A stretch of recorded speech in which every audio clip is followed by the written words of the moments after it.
Welcome back to Kleppers Corner, Today in History, the only show where we look at one date on the calendar and say, wow, humanity really woke up and chose chaos, science, revolution, religion. Or in the case of 1785, balloon-based underwear diplomacy.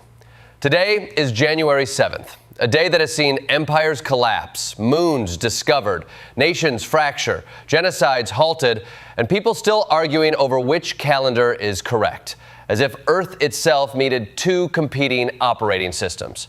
So buckle up, because January 7th has range. Segment 1, the collapse of the Roman Republic.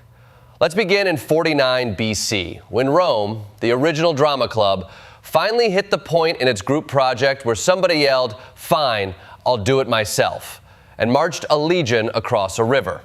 January 7th is when the Senate basically said, "Hey, Caesar, put down your swords and come home like a normal citizen." And Caesar said, absolutely not, because returning to Rome without an army was the Roman equivalent of logging off Twitter mid-argument. And then you have Mark Antony sprinting out of Rome disguised as a slave, which I'm sure fooled absolutely no one, because Mark Antony hides about as well as a Ferrari in a Walmart parking lot. This is the moment when Caesar realized the Senate wasn't just being dramatic, they were being Roman dramatic. And on January 7th, the die wasn't cast yet, but it was definitely rolling across the table like a guy at a Vegas craps game who keeps saying, "One more try. I swear this time everything changes." Spoiler, it did. The Republic didn't survive the group chat meltdown. Segment 2, Galileo expands the cosmos. Jump ahead to January 7th, 1610, when Galileo points his telescope at Jupiter and discovers what he thinks are stars, but turn out to be moons. This is also when Aristotelian physicists heard the news and collectively said, "Nope, absolutely not. That can't be right." Because science in the 1600s often boiled down to old men in robes refusing to update their software. Galileo keeps checking night after night. The moons keep moving, and suddenly the whole Earth is the center of everything thing starts looking about as solid as a conspiracy theory subreddit. I also love that we later found out a famous Galileo manuscript was forged in the 20th century. Imagine forging the homework of a man who literally redefined the universe. That's like faking a Picasso, but choosing the doodles he did while bored in a meeting. Segment 3, Ireland fractures over a treaty. Now let's jump to January 7th, 1922, because nothing says cozy winter day like the Irish doll having a political meltdown so dramatic it makes Game of Thrones look like a family potluck. On this day, they voted to ratify the Anglo-Irish Treaty, and reactions ranged from pragmatic acceptance to full-body existential screaming. Michael Collins said it was the freedom to achieve freedom, which is political code for, look, this is the best we're going to get, please stop yelling at me. Meanwhile, Eamon de Valera led the anti-treaty crew, who basically told Collins, you are personally ending Ireland forever, and also your haircut is bad. Then the vote passed by 7 votes. 7. That's the same number of people you'd need for a decently competitive bowling team, and yet they rewrote a nation. And then half the parliament walked out, because nothing says democracy like dramatically exiting the room like a real housewife of Dublin.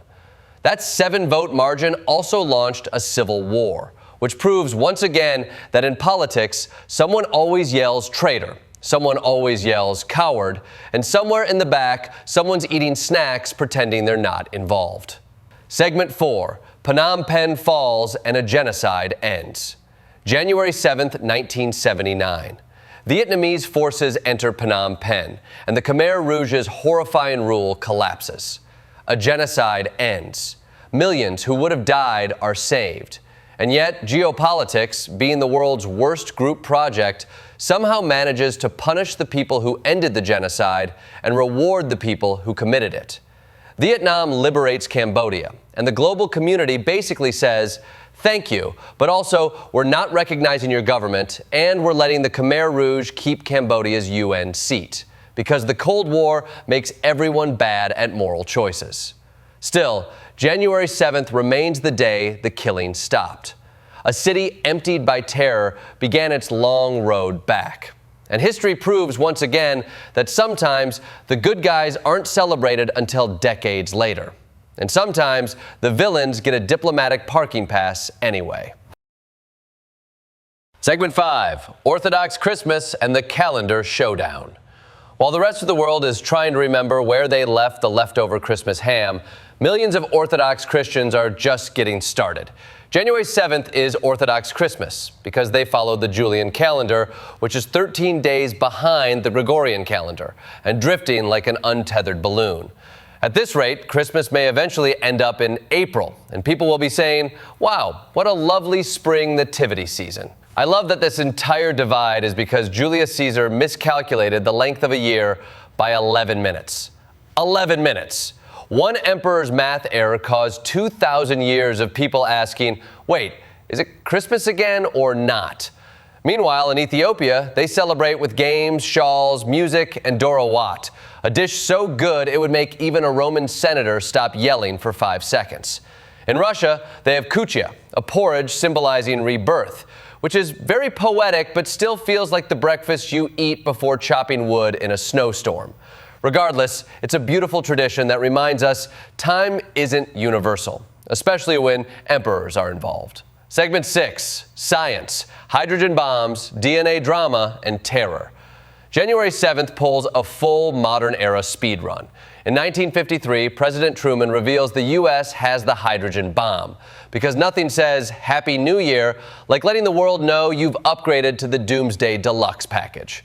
Also in 1953, January becomes crucial in the discovery of DNA structure, because Watson and Crick got a sneak peek at Rosalind Franklin's famous photograph 51, without her knowledge. This is the scientific equivalent of looking at someone's notes over their shoulder and then winning a Nobel Prize for it. Then 2015 gives us the Charlie Hebdo attack, a brutal blow to free expression, a moment when terror tried to silence humor itself. Yet the world responded, not with fear, but with a rallying cry, Je suis Charlie. January 7th reminds us that words and cartoons can be powerful enough to frighten extremists, which means they're powerful enough to unite people too. Segment 7, Other Milestones, Balloons, Banks, Empires, and Transatlantic Calls.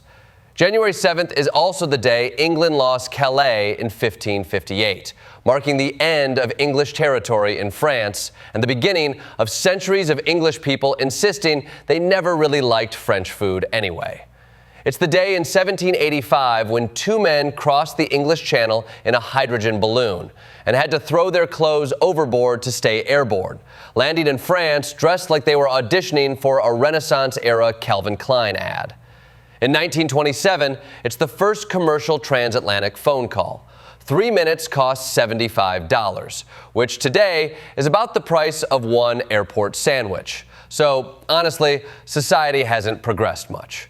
In 1989, the Showa era ends with the death of Emperor Hirohito, and Japan moves into the Heisei era like a country updating its operating system.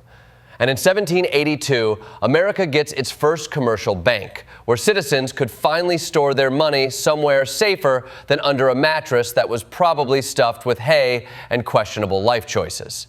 In conclusion, January 7th isn't just a date. It's a greatest hits album of humanity being brilliant, misguided, hungry for truth, hungry for power, hungry for porridge, willing to challenge the stars, ready to redraw maps, ready to blow up the planet, ready to save it, ready to argue over calendars, and occasionally ready to drift across the English Channel in their underwear. It's a reminder that history is not one story, but all of them at once. Messy, courageous, ridiculous, sacred, tragic, resilient. So here's to January 7th, the date that proves humanity wakes up every morning, looks at the universe, and says, let's make today interesting.